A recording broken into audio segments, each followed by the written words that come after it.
Hi, my name is Dmitry. Over the last few years, I completed several marathon and Ironman races. And from my own experience, I know very well that understanding your anaerobic threshold is very important for building a proper training plan. So what is anaerobic threshold? It's a state in our body when the consumption of or when needed oxygen cannot be supplied just through breathing. And so this is exactly the number which is calculated later for different training zones. What happens is that we can run or cycle or do any other exercise at just below anaerobic threshold rate for about 20 minutes. However, if we exceed anaerobic threshold, our energy resources get depleted very quickly and we can exercise for a very short period of time, maybe just 2 or 3 minutes. So how do we test it? Or how do we define this number? How do we determine this number? The best place to do it is a lab. And there are two lab tests which can be done to define this number. The first one is so-called gas test, when doctors put us on a treadmill, make us work faster and faster, and measuring the mix of gas which we exhale. And then there is also this thing which is called the lactate threshold, which is very close to anaerobic threshold. And what happens is that at a critical level during this exercise, approximately at the level of anaerobic threshold, the level of lactate in our blood start to increase dramatically.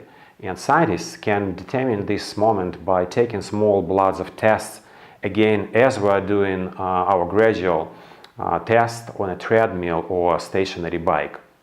And this is the best investment because it costs about $100, and it's a really good idea for a serious athlete to do this test once or twice per year.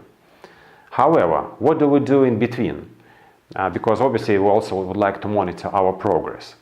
And there is this thing which is called field test, which requires very few equipment, just a heart rate monitor. And by the way, I recommend to use heart rate monitor with a sensor which is located on a strap, which we put on our breast, because wrist-only heart rate monitors simply do not provide enough accuracy for this type of tests. And you also need a watch. So you find a flat place, like for example, sports ground of your local school, or just a park. And you go for a run. So you start slowly, doing about 10 minutes of warming up, jogging at a very light speed, and then you start running this 20-minute test. And the 20-minute test, you should run at a speed which you think you can sustain for around 20 minutes, or for 20 minutes. And this is tricky, of course, because most of us start quicker or faster than we can sustain for 20 minutes, and we run out of breath very quickly, and the whole experiment doesn't work. So the strategy is to start a bit slower than we think we can do, and gradually accelerate as our confidence builds, and do this 20-minute test. Actually, you should feel at the end of these 20 minutes that you could have gone a bit faster. So do a cool down for 5 minutes and then go back to your heart rate monitor and look at the average heart rate for the 20 minutes interval, and also look at the average pace. Take 5% off, and that's how you would know your aerobic threshold, heart rate at anaerobic threshold, and also pace at anaerobic threshold. However, for those who don't want to push themselves very hard, or maybe do not feel comfortable pushing themselves very hard for this 20-minute test, there is a simpler version of it which requires only calculation. It's called theoretical anaerobic threshold test, and it is based on so-called theoretical maximum heart rate. So it's all about numbers, nothing specific about our bodies, but gives you some general idea. Take 220, subtract your age from that number, and then take 8% of that number, and you will have a heart rate which corresponds to a theoretical anaerobic threshold. So, to give an example, let's say a 40-year-old person runs does this test. They subtract 40 from 220, and they get 180, and then they take 8% of 180, and they get 144. So 144 is your theoretical anaerobic threshold. Again, this is a very generic number, and it shows us probably just the upper limit of what we want to do when we start exercising. There is another important number which is called aerobic threshold. What happens during aerobic threshold is that the concentration of lactate in our blood is 2 times lower than concentration of lactate at anaerobic threshold. And that's how it gets measured during lab test.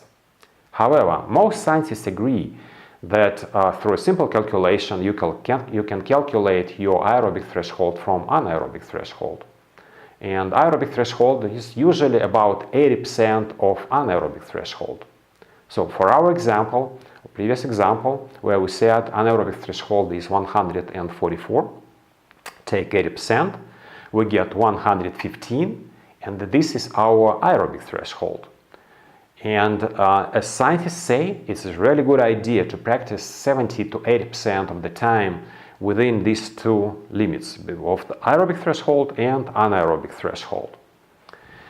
There are good reasons sometimes to exercise above anaerobic threshold.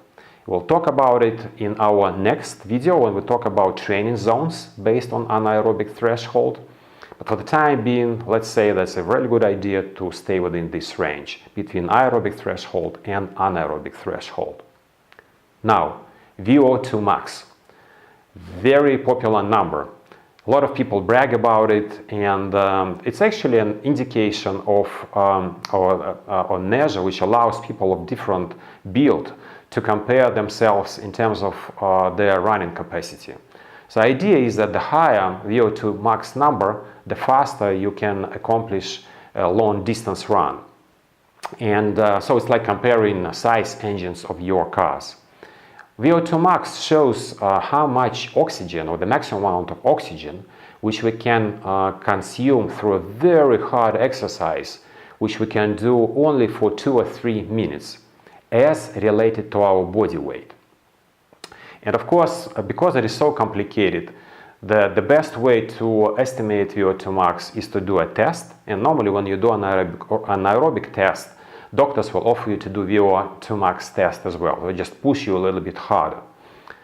And however, it's a good number to know, but not really very useful for building a training plan. To summarize, anaerobic threshold is the great number to know for calculating your training plan. One more thing.